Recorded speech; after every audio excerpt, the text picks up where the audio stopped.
కష్టం ఏంది చెప్పు. నా కష్టం నా కొడుకే. ఏమి కష్టం? నా కష్టం అమ్మ కూడా చేసాడు. అలాగా కోర్టు చేసాడు. నోటీసులు వచ్చాడు. నన్ను నమ్ముకున్నలా చెప్పలేవా? చెప్పు చెప్పు కాదే ఇట్లు తన్నాడు. ఎవరు? కొడుకు శ్రీనివాస్. 7 లక్షలు నిన్ను 7 లక్షలు కొడుకులు నన్ను మోసం చేశారు. కొడుకులు ముగ్గురు ఏమన్నారు? మెంటల్ పిల్లడు బ్యాంకులో డబ్బులు పెడతాడు.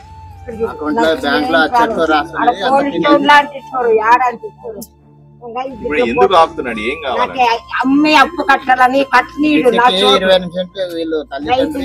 నా మొగుడు చనిపోయినాడా? 2 సంవత్సరాలు అప్పు ఏం కావాలా? కట్నీడు నన్ను అన్నదాంట్లో ఏం కావాలి? నాకేం అమ్మ నీకు లాక్ తీయమంటే తీడు. ఎవరు లాక్ తీసేది?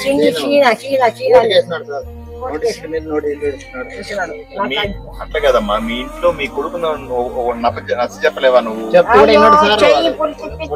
తండ్రితో సచ్చినాడు ఇట్టుకున్నాడు. చెప్పు కాడతాం ఇద్దరు కాడతాం ఇంత లావాల్సింది తప్ప పోలీస్ స్టేషన్ పోవాలంటే వద్దమ్మా వచ్చిన తీని ఇంట్లో పెట్టుకుని ఏకి కొట్టాలి. మరి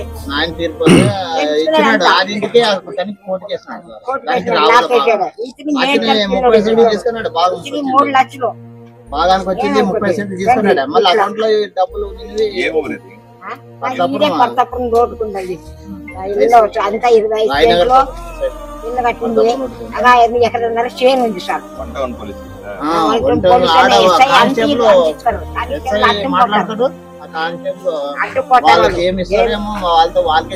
చెప్తారు వాళ్ళు వచ్చి అంటించుకొచ్చారు. వాళ్ళు ఏం పట్టుకొచ్చారు అంటే చెప్తుంటారు వాళ్ళు కానిస్టేబుల్. అందుకే అంటించుకోవడం ఎస్ఐ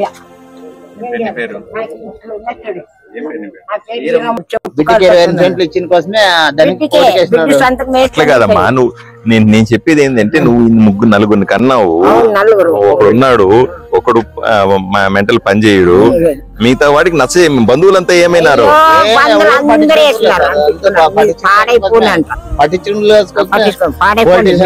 పోలీస్ కాకపోతే ఇట్లా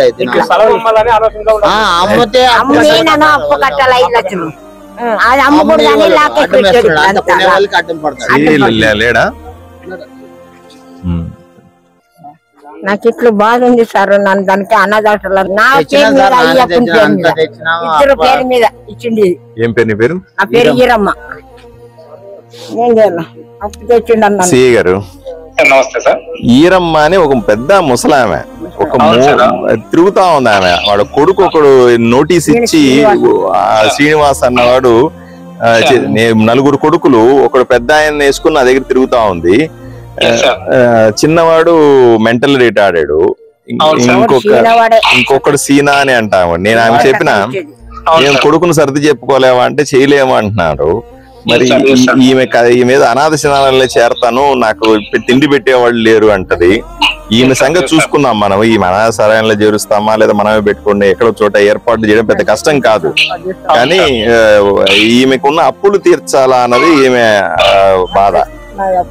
ఒక్కసారి వాడిని పిలిపించి వాడిని ఏమిటో వాడి బాధ అంటే కనుక్కోండి. ఎందుకంటే మనకు చట్టం కూడా స్పష్టంగా చెప్తాది, తల్లిదండ్రుల్ని ఇబ్బంది పెట్టి వాడు ఆ రకంగా ఆస్తులు కాజేయడం అనేది చట్టబద్ధంగా కూడా ఒప్పుకోరు అని చెప్తుంది. అది వాడికి అర్థమయ్యేలాగా చెప్పాల.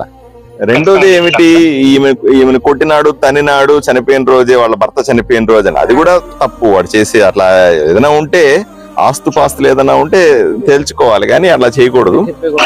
ఈ పెద్ద ఆమె మొహం చూసైనా సరే, నా మిగతా వాటిలో ఇంట్రెస్ట్ ఈ పెద్ద మొహం చూసైనా ఎంతో కొంత న్యాయం చేయండి.